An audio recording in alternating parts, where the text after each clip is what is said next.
Ziehen Sie sich auch heute warm an. Die Frühlingsgarderobe können Sie auch heute im Schrank lassen, denn der Winter bleibt uns weiter erhalten und der eiskalte Nordwind, der lässt uns weiter frieren.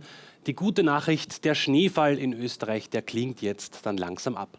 So entwickelt sich die Großwetterlage. Im Westen Europas überwiegt hoher Luftdruck, über Osteuropa liegt allerdings immer noch das Tief Peter, das man an der dichten Wolkenspirale östlich von Wien erkennt.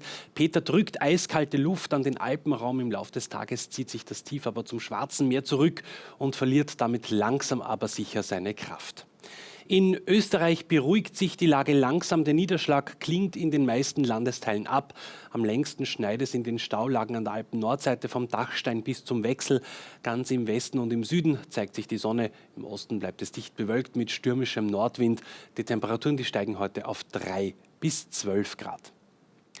Die 24-Stunden-Vorschau: im Westen kann es untertags nur ganz vereinzelt schneien oder regnen. Meist kommt schon die Sonne durch. Es bleibt aber kalt mit höchstens 7 Grad.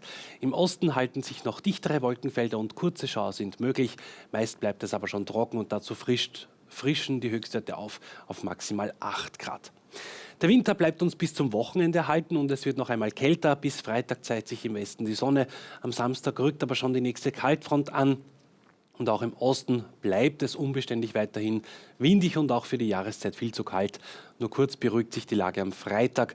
Das Wochenende fällt dann aber wieder ins Wasser.